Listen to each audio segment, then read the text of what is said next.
ہر پڑھے لکھے مسلمان کا فرض ہے کہ وہ اتنی عربی سیکھے کہ قرآن مجید کو اپنی آنکھ سے پڑھ سکے۔ ترجمے سے پڑھنے میں وہ تاثیر نہیں ہوتی۔ آپ جو ہے ترجمے سے اگر پڑھیں گے تو گویا کہ آپ مترجم کی آنکھ سے پڑھ رہے ہیں۔ یہ تو اپنی آنکھ سے پڑھنا تو تبھی ہوگا جب کہ آپ عربی زبان سے واقف ہوں اور قرآن کے اور آپ کے درمیان ترجمہ حائل نہ ہو، بلکہ قرآن جسے اقبال کہتا ہے تیرے ضمیر پہ جب تک نہ ہو نزول کتاب، گرہ کشا ہے نہ رازی نہ صاحب کشاف، براہ راست دل پر نازل ہونا چاہیے، اور اس کے لیے اتنی عربی سیکھنا میرے نزدیک فرض۔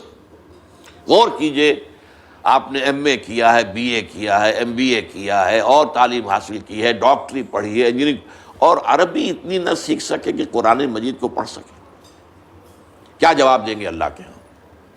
اللہ تعالیٰ کے سامنے حاضری ہونی ہے، قیامت پر ہمارا یقین ہے، یوم یقول الناس لرب العالمین، ہمیں حاضر ہونا ہے، جواب دہی کرنی ہے۔ تم نے میرے کتاب کی کیا قدر کی؟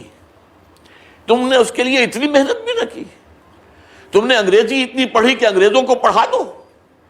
بے شمار ہندوستانی اور پاکستانی مسلمان، آپ کو معلوم ہونا چاہیے، انگلینڈ میں اسکولوں کے اندر پڑھا رہے ہیں، انگریزی پڑھا رہے ہیں، لیکن تم اتنی عربی نہ سیکھ سکے، حالانکہ تمہاری اپنی زبان اردو جو ہے اس کا ایک جملہ آپ نہ بول سکتے ہیں نہ لکھ سکتے ہیں جس میں عربی کا لفظ نہ آئے۔ جملہ عربی کا لفظ ہے، لفظ عربی کا لفظ ہے، تو یہ تو ہماری زبان کے اندر جو ہے رچی بسی زبان ہے، پھر اس کو تم نے نہیں سیکھا تو ہمارے کلام کی کیا قدر کی تم نے؟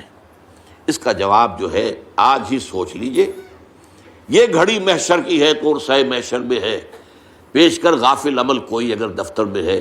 اپنے آپ کو امیجن کیجئے، تصور کیجئے کہ اللہ کے حضور میں کھڑے ہیں اور وہاں سوال ہو رہا ہے کہ تم نے میری کتاب، جسے میں نے اپنی رحمانیت کا مظہر قرار دیا، جس کے بارے میں کہا قل بفضل اللہ وبرحمتہ فبذلک فلیفرحوا، تم نے اس کی کیا قدر کی؟